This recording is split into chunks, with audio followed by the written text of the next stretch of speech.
দিন ভোরে মিছিলে যাওয়ার মুখে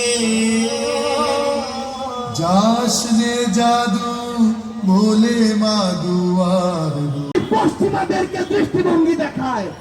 ওই পশ্চিমাদের দৃষ্টিভঙ্গি কোথায় ছিল যখন হেলিকপ্টার থেকে গুলি করে আমাদের ছোট্ট শিশুদেরকে হত্যা করা হয়েছে? কারণ দেখানো হয় কিছু মহল থেকে যে যদি এই বাংলাদেশের আগামী নির্বাচনে আবার আওয়ামী লীগ না আসে তাহলে ওই ভারত কি না কি মনে করে বসে, যেহেতু ভারত আমাদের তিন দিকে আছে। আমি স্পষ্ট করে এই অভ্যুত্থানের ক্ষেত্র শাহবাগ থেকে বলতে চাই, ভারতের দিকে আমরা তাকাতে পারি কিন্তু ওই আধিপত্যবাদী ভারতের দিকে আমরা ঘৃণা করেও আর তাকাবো না। যেই ভারত এতগুলো খুনের হুকুমকারী ওই খুনি হাসিনাকে আশ্রয় দিয়েছে, সেই হাসিনাকে এই বাংলাদেশে ফেরত দেওয়ার পূর্ব পর্যন্ত ভারতের সাথে বাংলাদেশের সম্পর্ক স্বাভাবিক হতে পারে না। খাতা কলমের সম্পর্ক আর জনগণের সম্পর্ক কোনদিন এক হতে পারে না।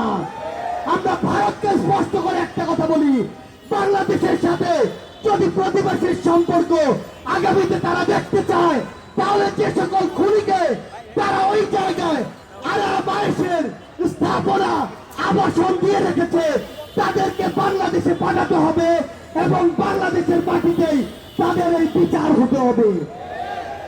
আজকে থেকে 10 মাস আগে বাংলাদেশের অধিকাংশ মানুষ তাকিয়ে থাকতো কখন বাংলাদেশকে বিভিন্ন জায়গায় স্যাংশন দেওয়া হবে, কখন আমেরিকা হস্তক্ষেপ করবে, কখন হাসিনা মারা যাবে, কখন পরের ইলেকশন আসবে, তারপরে তারা মাঠে নামার প্রস্তুতি নিত। কিন্তু যেই ছাত্র জনতা রাজপথে নেমে জীবন দিয়ে এই খুনি হাসিনাকে দেশ ছাড়া করেছে, তাদের জীবনের এই যে হত্যাগুলো এগুলোর বিচার হওয়া পূর্ব পর্যন্ত বাংলাদেশে অন্য কোনো কিছু নাম নেয়া এই অন্তর্বর্তীকালীন সরকারের মুখে মানায় না। রাজনৈতিক দলগুলো আজকে সময়ের বিবেচনায় প্রতিযোগিতায় নেমেছে, আগে সংস্কার নাকি আগে নির্বাচন। মাথায় স্পষ্ট করে ঢুকিয়ে রাখুন, সংস্কার নাকি নির্বাচন, এই খেলা বাদ দিয়ে প্রতিযোগিতায় নামুন যে সবার আগে হতে হবে হত্যাকাণ্ডের বিচার।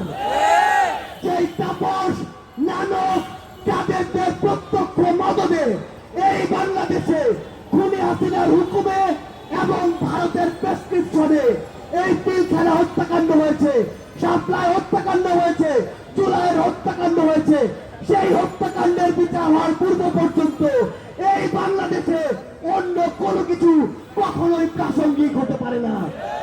সকল রাজনৈতিক দলের উদ্দেশ্যে একটি কথাই বলবো, এই যে জেনারেশন, এই জেনারেশনকে ভয় করুন, এই জেনারেশনকে ভয় করুন। যদি এই জেনারেশনের রক্তের উপরে দাঁড়িয়ে ইমোশন নিয়ে খেলার চেষ্টা করেন, এই জেনারেশন সকল ক্ষমতার বিপক্ষে গিয়ে যে কাউকে টেনে হিস্ট্রি নামাতে পারে, কুয়েটের ওই বিসি তার প্রমাণ। আমরা ইনকিলাব মঞ্চকে ধন্যবাদ জানাই যে তারা সকলকে নিয়ে আজকের এই শহীদ মার্চের আয়োজন করেছে। এই মঞ্চের সকল শহীদ পরিবার, সামনে থাকা সকল আহত যোদ্ধাকে সামনে রেখে একটি কথাই বলি, এই অন্তর্বর্তীকালীন সরকারের সবচেয়ে বড় লেজিটিমেসি হচ্ছে এই শহীদরা, এই শহীদদের হত্যার বিচার করার পূর্ব পর্যন্ত এই অন্তর্বর্তীকালীন সরকার যদি অন্য কোনো কিছুর চিন্তা করে তাহলে তারা তাদের সারা জীবনের এই রক্তের দায়বদ্ধতা কখনো এড়াতে পারবে না। ইনকিলাব জিন্দাবাদ।